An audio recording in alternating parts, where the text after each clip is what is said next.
Aaron Whitlow. Brandon Spivey. We are the Markout Movie Podcasters. Let me. Jeez, that was fun. Let's start with the intro. Here we go. See if this works.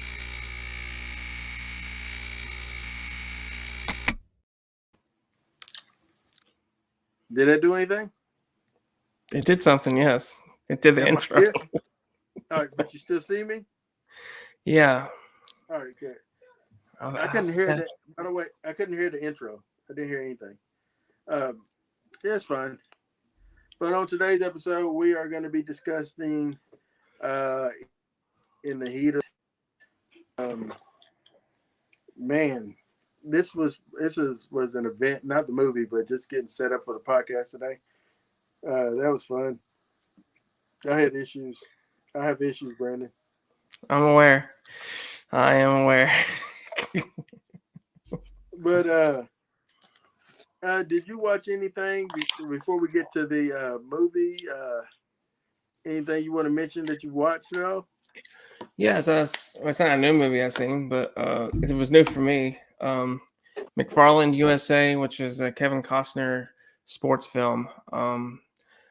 I thought this was pretty darn good, which I've never seen a Kevin Costner film that dealt with sports that wasn't good. So he plays a football coach that gets fired for throwing some cleats at his star player, and he has to move and take on a job of an assistant coach, but kind of gets let go of that too because him and the coach butt heads. So he ends up teaching, coaching like cross country, running with these Latinos, and he learns a lot about them. They learn a lot about him. He actually helps him in the fields because he's trying to get one boy to come with him, and so he's like, I want to do what you do. Your dad needs you. I'm going to help. So I just thought it was a really heartwarming story. It's based on a true story as well. I don't know. It's on Disney Plus, or it should be. Yeah. What are you doing with the lights?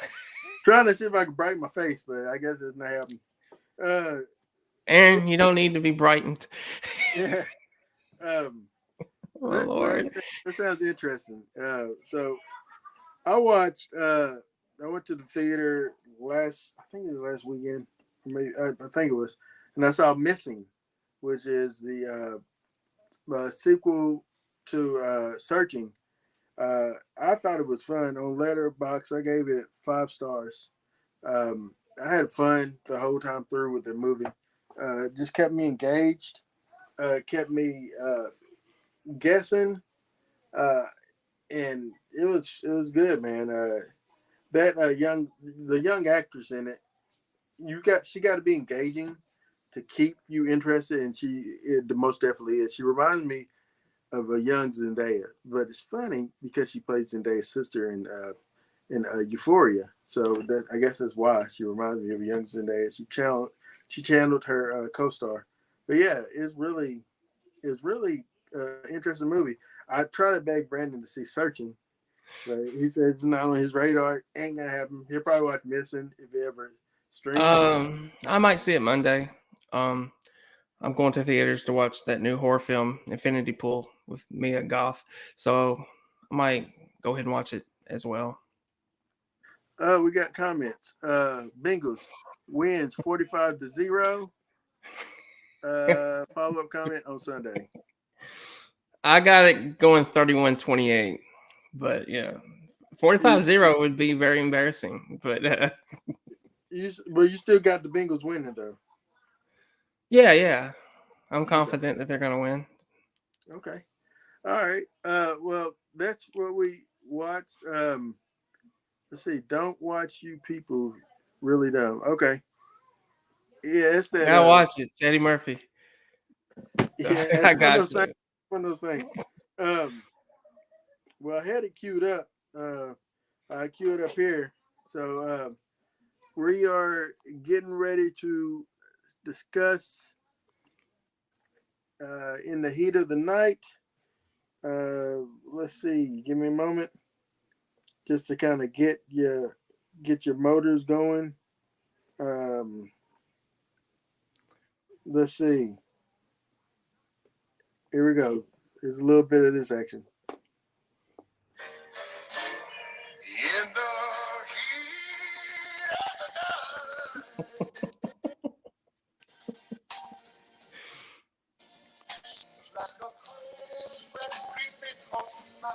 so,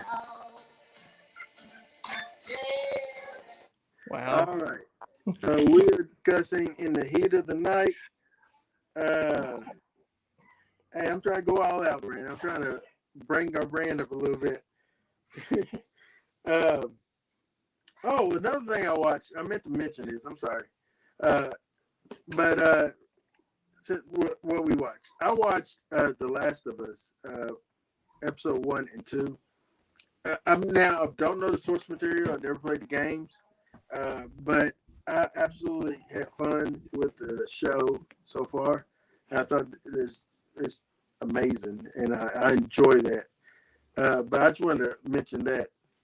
But yeah, In the Heat of the Night. Let's see. 1967 stars Sidney Poitier and Rod Steiger. And then, as Brandon alluded to in a text message, a very young Herschel. Yes, very young Herschel. Like, I was like, wow, man, that guy was around forever. Man, I just, as soon as I saw him pop up, I was like, man, it's Herschel Green from Walking Dead.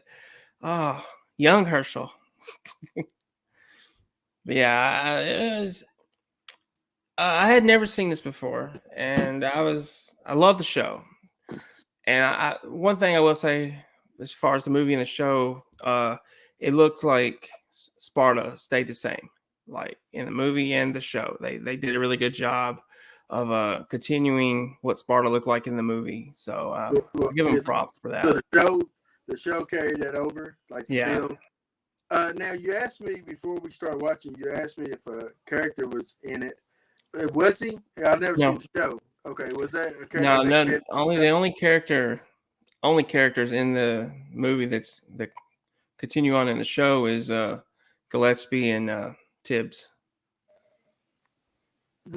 Never seen. I don't know what Pathwan is, but that's cool. I'm sure it's a foreign film. That's what he watches constantly. It sounds like it's not. But yeah. He said worldwide, though. He didn't say domestically. He said worldwide. So I'm pretty sure it's a foreign film. But yeah, I want a couple of things about this film. It came out in '67. It was shot in '66. It came out like a year before Dr. King was assassinated. Sidney Poitier and Harry Belafonte, they refused. Well, Sidney Poitier refused to have it shot in Mississippi due to he feared for his life, and he had a reason for it. Last time he was in Mississippi, the Ku Klux Klan tried to kill him. Him and Harry Belafonte. They was trying to register blacks to vote, and the Klan threatened him and try to kill him. And so he's like, yeah, let's not shoot in the South. But they had to shoot one scene in the South, and it was when they went to the plantation. They shot that in Tennessee, and they was only there for a couple of days. And he slept with a gun under his pillow for protection because it's the South. But yeah, I got to say something, Brandon. Go ahead. Rod Steiger. You know what? I've always paid attention more to Sidney's portrayal, Sidney's work in it. But I tell you, man, Rod was captivating the whole way through. He had some of the best lines in the movie, man. Oh no, I know. I picked up on that right at the get go. Was it the $150-something or whatever, and 32 cents a week? Yeah. I thought about you. I thought about you delivering that line that way, actually. I wasn't nowhere near that good. Not even close. But the way thank you. I got Brandon vibes, like if somebody says Brandon. I played a racist once, and I took motivation from my uncle. because of all the stuff he would talk about. And I was like, and she was like, I really hired a racist. It's like, I was like, eh. I regret ever auditioning for that role though. It was a racist plus a rapist, and Did you I get got fired from that movie. because they thought you was racist and a rapist? No, I got lost. After we shot a scene, we were supposed to go somewhere else, and I got lost in Nashville. So they fired me. Oh, Because I cost them, well, that didn't cost them money, but I cost them time. And that's something you can't do. But I'm glad I got fired. I wouldn't have wanted my name on that. You don't want to be like then because people associate you with that racist. And a rapist. And a rapist. That's a rapist. A double whammy. A rape racist. Yeah. But yeah, man. Rod, what was your thoughts on so you seeing the show now for the first time seeing the film? What was your thoughts on Rod's portrayal of Gillespie and then also Carol O'Connor's portrayal of Gillespie? Oh, they were very similar, especially in the early seasons. I felt Carol Connor toned it down at around season 3 to become more likable, come off less of a racist because he kind of is a racist in the early seasons. So I thought they both did a really good job. I guess I like Carol's performance better because I'm used to it because I watched it as a kid. I just finished it a few months ago as an adult, so it's nostalgic for me rather than this movie. But I will say, as far as Tibbs, though, Sydney, hands down, he played it better. I don't remember the actor's name. His last name's Howard, I believe, on this TV show. He didn't play with the passion that Sydney did, in my opinion. Yeah, I agree. I think Sydney was excellent. So here is one day. Let's not show that scene first, but I try to get some pictures of some things. Obviously, one of the first things I noticed watching this movie this time around that I didn't notice the first time around is spoilers, by the way, for In the Heat of the Night that came out in 1966 or 67. If you haven't seen it, then yeah, we're spoiling it for you. But one of the things I didn't notice, man, now I noticed is that let me see if I can find him. This guy in the very first opening of the movie, the first person we see is the killer, and I had no idea. It never dawned on me. You didn't think he'd be the killer? Yeah, like I didn't think when I seen When this movie first started, I said after meeting him, getting him talking to Sam, I was like, that guy's gonna end up being the killer. Oh, you all yeah, I got that vibe. I was like, he's gonna end up being the killer. Of course, the movie was going on and on. I thought I was gonna be wrong, but ultimately I was right. I don't know. I feel like I'm pretty good at these murder mysteries in films. Like even with Knives Out, I got that. I thought that was more predictable than the sequel, but they call them police, not situationals, but I forget the term. There's a term for it where it's procedurals, procedurals, where they are trying to find out who killed something. Now, watching this film, did you get the vibe that I told you I got in Reacher? Like did you feel that kind of influence on Reacher from this film? In a sense of an outsider is suspected of murdering someone, but he actually is a I guess. Yeah, I do see a lot of similarities with Tibbs and the. I knew the killer Knives Out and Glass Onion in the first 25 minutes. Yeah, I felt they were predictable, but at the same time, I think they're very entertaining films. So if the film can be entertaining, I don't mind knowing. If it's, it didn't take away anything for you. No, not for me. It may have for Bilfer here, but not for me. I like the sequel better, I think, than Knives Out. I think the cast overall did a better job working together. But yeah, what so? But yeah, you said so. You pretty much knew that the guy at the restaurant was the killer. So I never got the vibe. I guess I didn't. I didn't think of it that way. It's just Um, the way he kind of carried himself.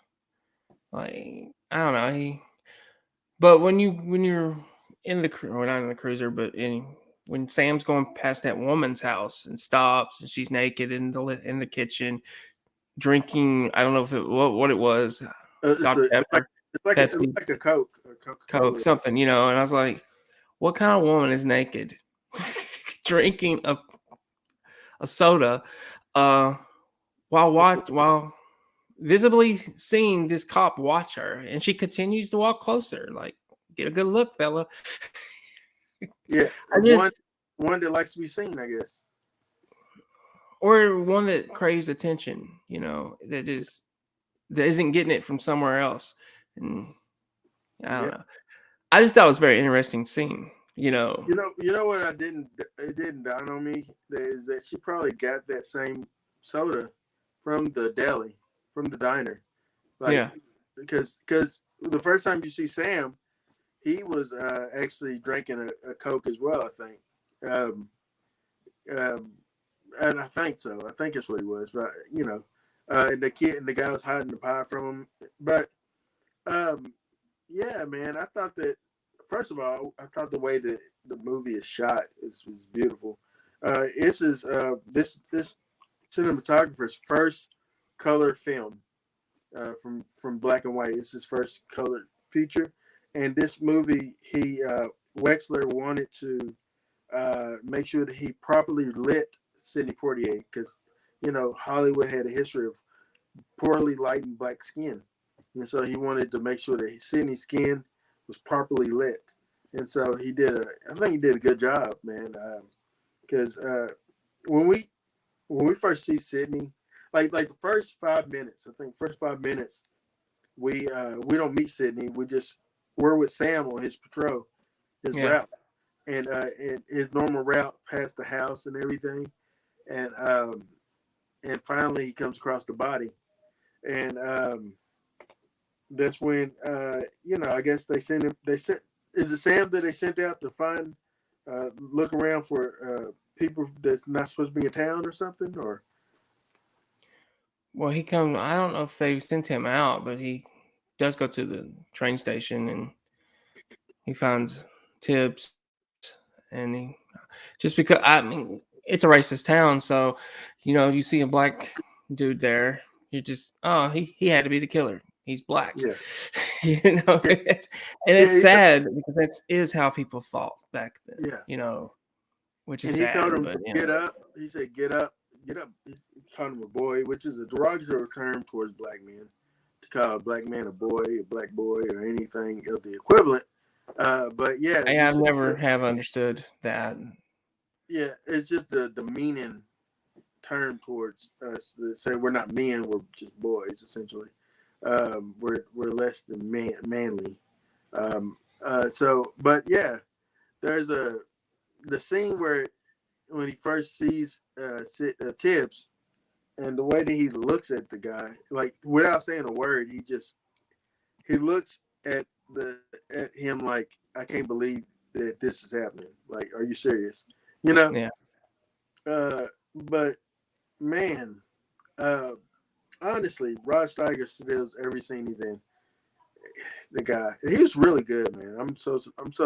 He won the Academy Award for best lead in this film. Did Now, he? Sydney was he wasn't even he was snubbed. He didn't Was get it? I thought Sydney won. Sydney did I he always didn't get thought that. he won for Lilies of the Field, which was like a couple of years prior to this. And he won Best Supporting Actor even then. The first black man to win a Best Actor Oscar is Denzel Washington, who was a student essentially of Sidney Poitier. So you can kind of see where Yeah, I can see that. kind of gets that vibe from, But yeah, man. But Sydney was, and I was surprised just looking at the awards for it, and I was like, man, Sydney wasn't even nominated. like, like Sydney did an excellent job, man. Like he does. A lot of his acting was more of a visual thing, of the way he looks at them and the way he just held the room and held the scene. Um, but man, but I give it to Rod. Rod did an excellent job as well. Yeah, yeah, he was great. It was, oh man, it's just in a way, it's when you look at Carol Connor in the first few seasons, you look at Rod and this, man, they look so similar. They Mm. really do. They did a really good job of casting Carol Connor to play him in the show. I was like, Now, in the show, where does it pick up from past this film? I want to say it's like 10 years later So it takes because place in the 80s. It does take place in the it 80s. does take place in the 80s, Okay. but maybe it's 20 years later. But I don't think it would be that far. But I don't know. But I just know it's a whole new crew at Sparta Police Department. Only Gillespie is there. It's a whole new crew. You know what? And the thing about this movie, it feels hot. You know, like the heat of the night. It feels like a hot summer night in Mississippi. Yeah. Uh, it I love the. I'm trying to find. I got some scenes that I wanted to show you. So they think that he was a killer. He tells them he makes how much did he make a month, a week? 100, what was it, 180 or was it 60 something? 162, 32, something like that. And then because like he said, man, that's more I make in my whole month. You know, hey, where you make that money like that, boy? And he said, at my job. Where's this job? In Philadelphia, Mississippi, Pennsylvania. What are you doing in that little Pennsylvania? I am a police officer. And and he's not only a police officer, he's a homicide inspector, which is before they, I guess, called detectives. They were called inspectors. But yeah, man. And I thought that he was really good at being a detective. Essentially, like he's no reacher, but he's good. Yeah, I mean, he can tell by just looking at arms, you know, if they committed a murder or not. So, I mean, I thought that was pretty interesting fact, but I don't know. Like he's good. He's an intelligent detective, you know, and they're just like a bunch of dumb hillbillies. Yeah.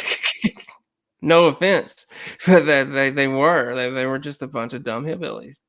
Yeah, they were, man. And he like a couple of scenes that I thought that was very uh it's something that never happened in cinema at that point. Yeah, Before the slap. There's other stuff that I happened. love the slap. But By the way, we're gonna talk about the slap. But the scene where he's this scene here where he's examining the body. Um uh to see a black man touching a white man's hands or arms, you know, was like in itself controversial. And same with when he was in like looking over Herschel. I'm gonna call him Herschel.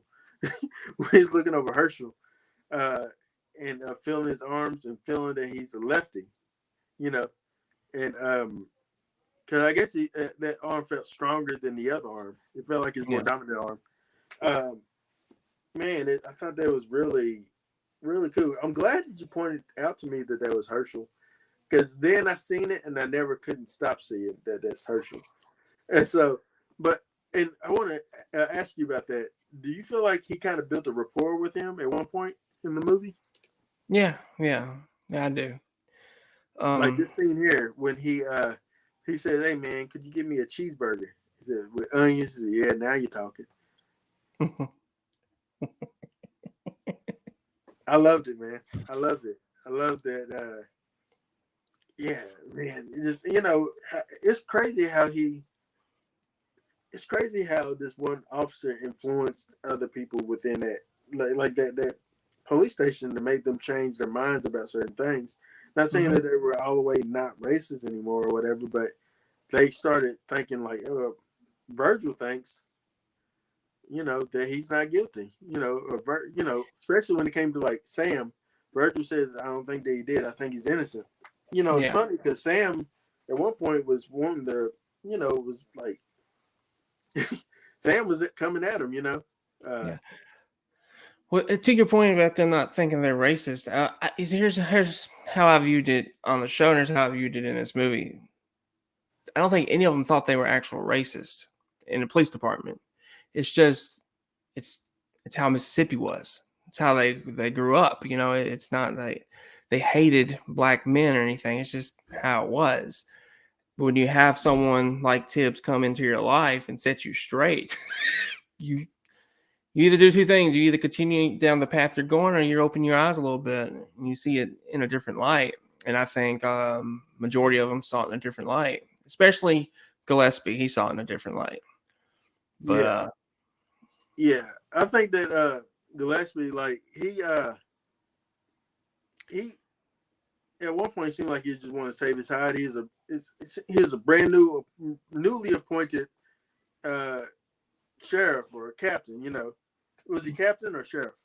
he's chief of police. Chief. Yeah, And no respect. He asked people to fix certain things, and they'll fix it. That was really funny when he told Sam he's supposed to oil that AC, and yeah, then Sam comes in. And he said, "Not now," with the little oil can, and then like he's the one that's trying to fix the swinging door, and he told I told you to do it. He said, "No, it must be my brother Harold." You yeah. know, just those little, like, everybody in this movie has personality. Nobody's just like one dimensional No, no, no, no. personality, They all and you have want to personality. live there. And I guess that's why they created the show, because you want to see more of these people. Yeah, yeah. The guy that told him he was my brother Harold, he reminded me of Parker Williams from the show. Like Mm. so I was like, that's probably who they patterned Parker off of. I love Parker. They never trusted him with anything, but he was funny in the show. Another scene that was controversial. So, the widow of the man was in the office, and Virgil goes in and tells her that her husband has been murdered, and she cries, and he consoles her. So this black Yeah. man is behind closed door consoling a white woman. You know how big that is. Um, Tell us, Aaron, how big was that? it's really big, honestly. Like at this time, the only film that you could see a black man interacting with a white woman like that, white people like that, was actually George Romero's Night of the Living Dead. I Which think his came name out was a year, wasn't a it year. in '68? Yeah, let's see. Yeah, I think you're right. Night. Yeah, I was Uh, thinking so. um, Not familiar with the years on the Dead trilogy, but yeah, but and we all, in my opinion, Don is the best. But yeah, it came out in '68, so it was shot in '67. This was shot in '66 and came out in seven. '67.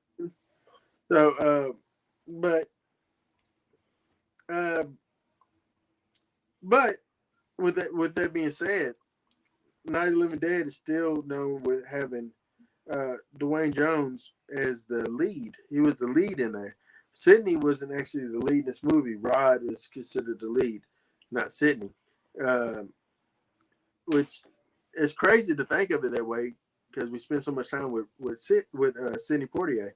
But not taking anything away from Rod either. But it's just the way it was then. Yeah, yeah. Uh, but I kind of want to get to the slap because You want it's to just hear him. You it want to literally made you me want to get laugh there. so hard. All right. So We're, they go we're to. Go ahead and what set up now? the scene. I said, go ahead and set up the scene for the people. Well, he's admiring the flowers. Tibbs is he likes the flowers, and this guy, I don't remember his name, just this white racist dude, Uh, just showing him all these flowers, all these plants and stuff, and I guess he was offended by something Tibbs said. I don't remember how it happened. I just remember him slapping Tibbs, and Tibbs comes right back and slaps him right back. It was just hilarious. It was yeah, hilarious. yeah. And he So looks at Gillespie like, "You ain't gonna do nothing." He said, "At one point in time, man, I could have had you shot." I said, "The world's changing, buddy." yeah. Yeah. So the guy that he slapped, his name was Ed something. I forget his name. Trying to find it. Endicott, Mr. Endicott. What Tibbs said is, he said essentially, you you're the person that's most likely to not mourn his loss, mourn his passing, because Oh yeah, you have more to gain from his death. So yeah. we just want to know where were you on the night of his murder? Do you have anybody that can talk? And while he's just talking, he backhands Sydney. Now in the scene, there's a black man, an older black man that's like a servant to Mr. Endicott. He's a servant to him, and so when he slaps Sydney, he kind of like is in shock. But then he couldn't even process it because Sydney slaps him back. That wasn't in the original. There wasn't in the original screenplay. Oh no, there wasn't in the original book, and I think Sydney asked him to put it in the screenplay. And part of his rule was it has to make it in the final cut, in all final cuts, and it cannot be taken out, no matter where it's shown. And so, Sydney slapping him back was like, hey man, that was pretty powerful, bro. It was Like, powerful, and I would, I'm not too big on '60s cinema. I've seen a few films in the '60s, but I could only imagine the people in the cinemas, especially the black community, seeing this scene play out. And like, I just imagine the faces, the gasp. But I was like, and he got away with it. yeah, The chief of police did nothing. Kind of had a smirk on his face. Well, you had it coming, man. you know. But also that was a changing of the guard with Gillespie too, mm, because at the beginning he would have definitely arrested him or shot him, or if it had happened when he first met him. But now I think he was changing his opinion on Tibbs and maybe black people in general. I even don't know, even but definitely Tibbs though. even the mayor said there used to be a time when we would have the last sheriff would have shot him and claimed self-defense. Yeah. Shot him on the spot and claimed self-defense. Mm-hmm. Here's your girl. You talked about that lady. Yeah.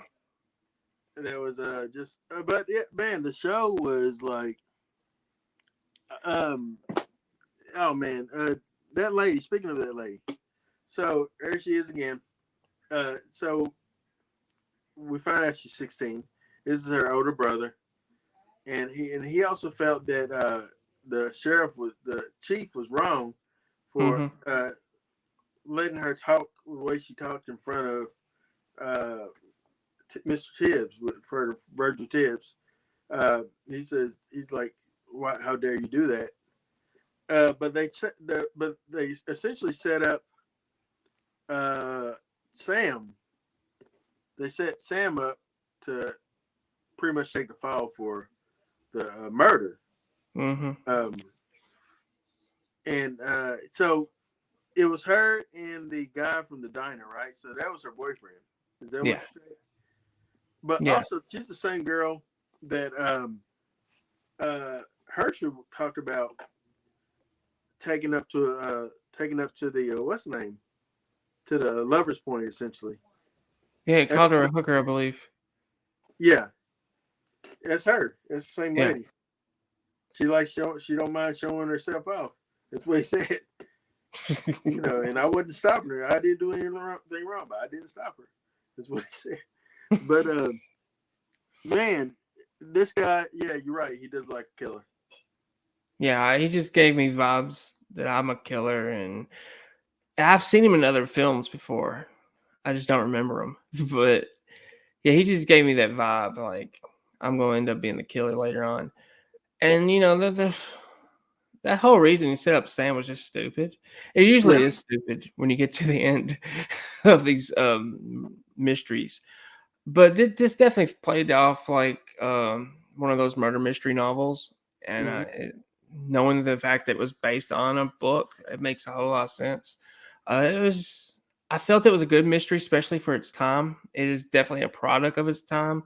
The Mm-hmm. '60s, it felt so racially motivated, um, and if you grew up in that era, man, it was that bad. I've heard stories. Like I said, my uncle he was he told me all kinds of stuff that happened back then, and that I had no clue about. And I was just like a kid, like 9, 10 years old. But Yeah. I always asked questions, and to learn more back, how people were treated back then. And I've always me and him always butted heads on it, but I ain't gonna go into all that. But I Well, I just appreciate you butting heads with him. I appreciate you.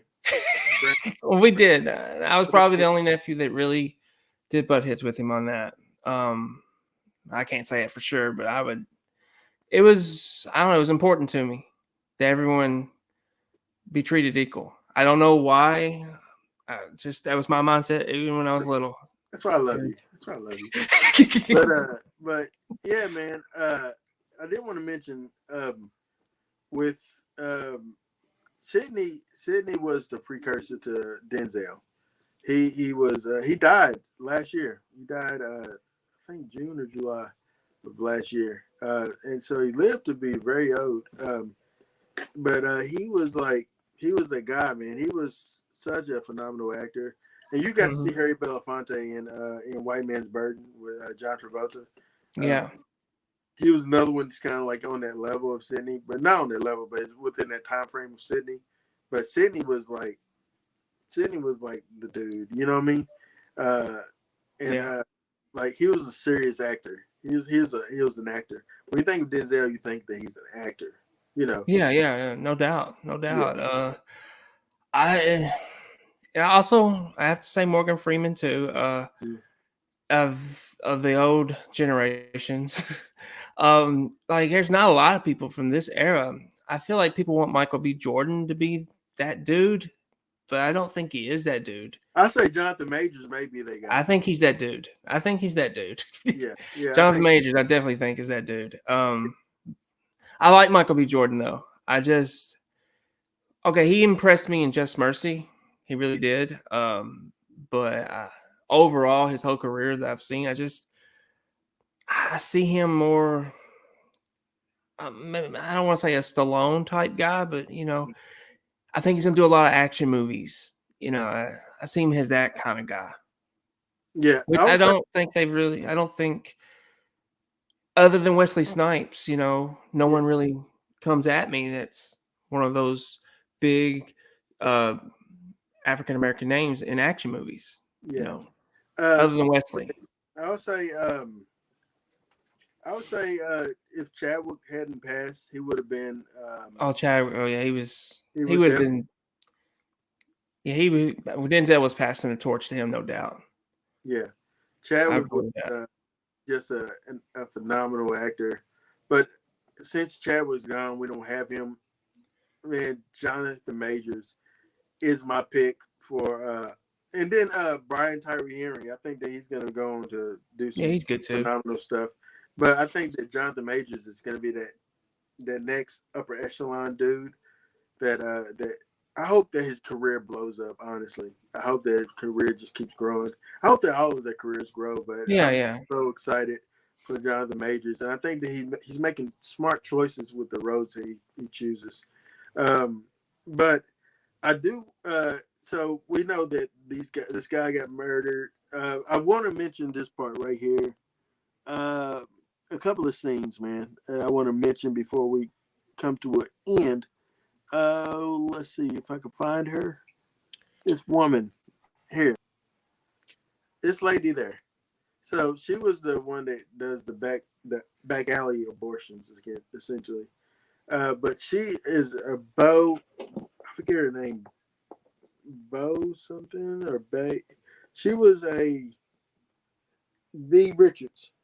She was like a legendary black actress in her day. You know what I'm saying?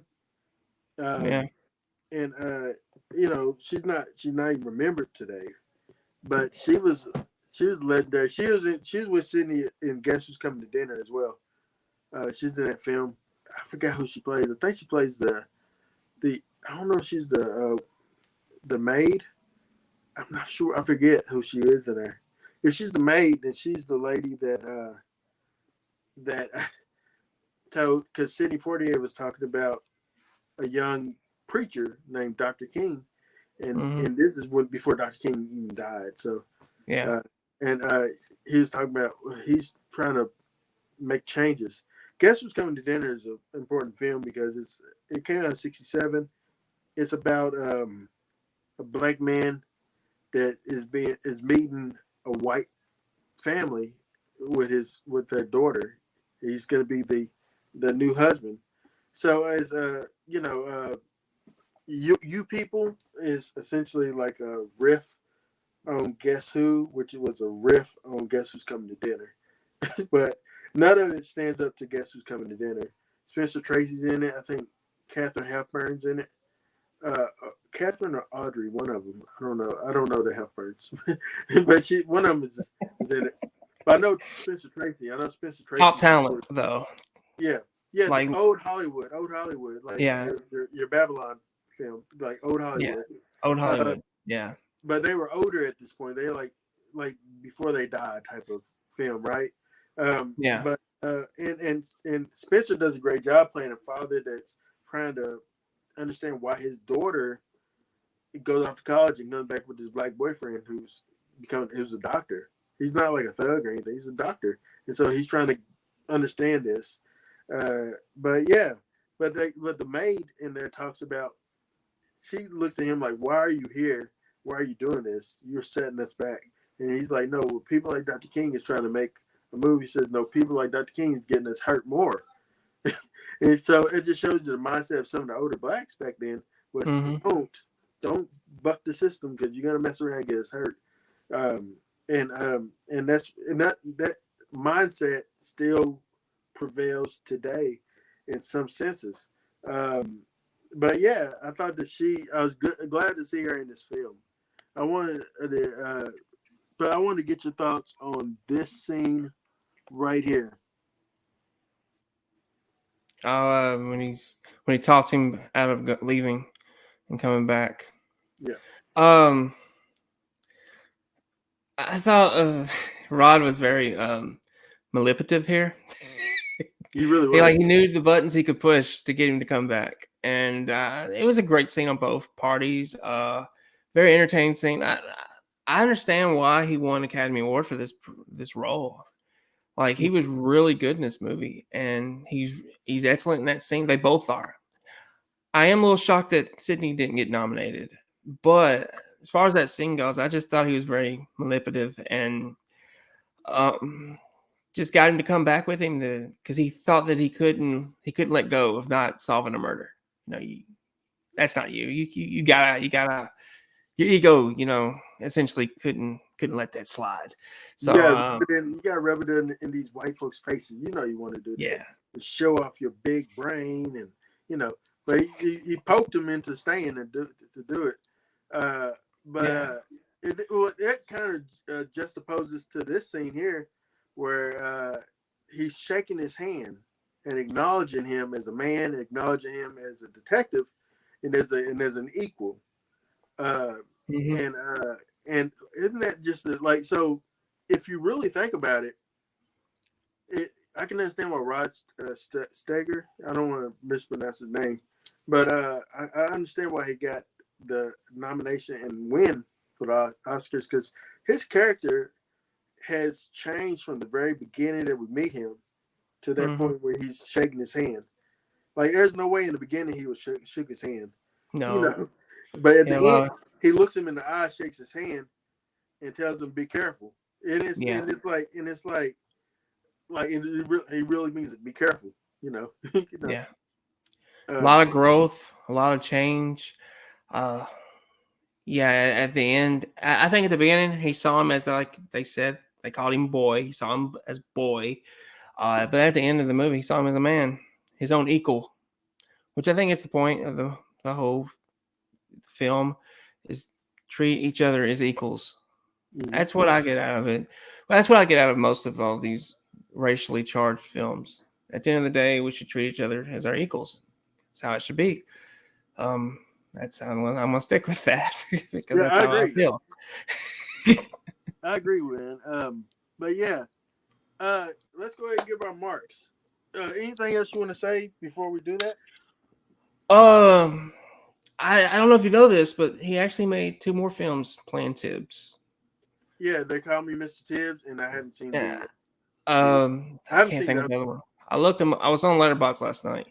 I just graded my score on it, and I saw that related films. They call me Mr. Tibbs, and I don't know what the other one, The Outpost or the something. I was like, oh, I had no idea he did 2 more films.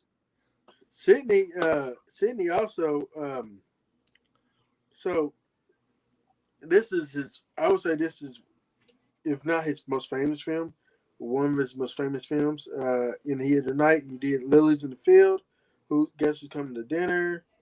The Defiant Ones, and he did some more things. But also in the '70s, he showed a little more of a comedic side with Bill Cosby in A Piece of the Action, and then its sequel, Let's Do It Again.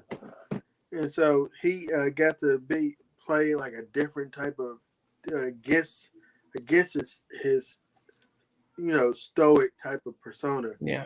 and played more of a like a hustle man with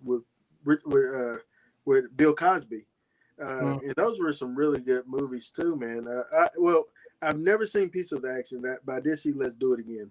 I was like Brandon in that I did. I seen the sequel before I seen the original in that, because I think I just had access to Let's Do It Again, and I seen Jimmy Walker in it. J.J. Walker from Good Times, he's in it. Dynamite, he's in it. But yeah, it's like it's a funny little '70s like black Yeah. exploitation film, and you know, I'm thankful for his career. You know, Yeah. We're talking about Bill, though. I have, to my recollection, of the only movie I've ever seen him in is Ghost Dad. Like, he that's was all in I can think of. Leonard Six, I think. Ghost Dad is the most known that Bill Yeah. was in. Uh, Well, he makes a cameo in Fat Albert. yeah, because he One. created Fat Albert. Yeah.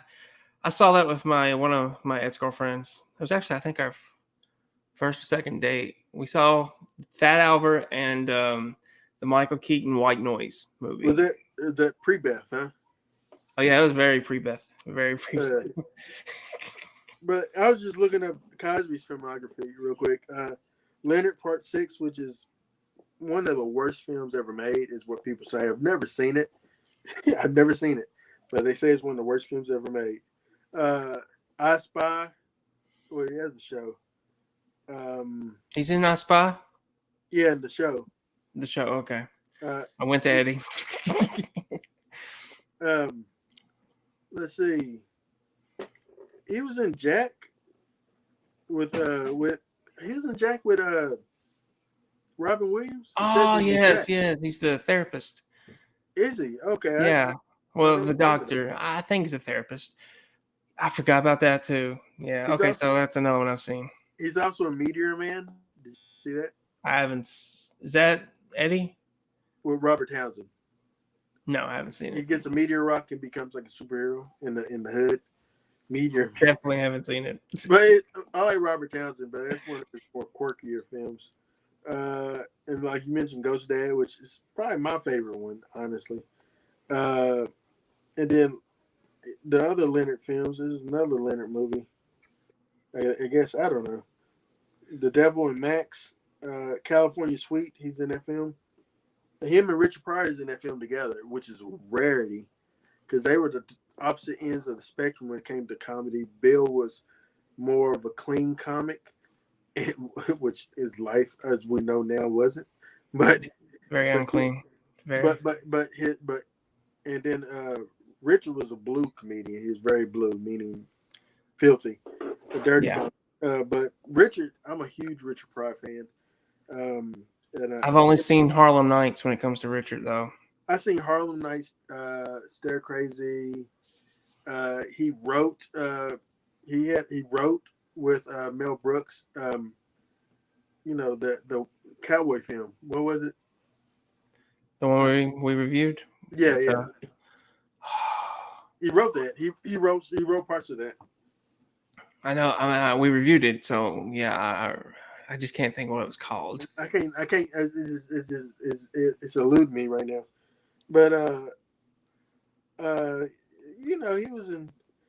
But Richard, I like Richard, man.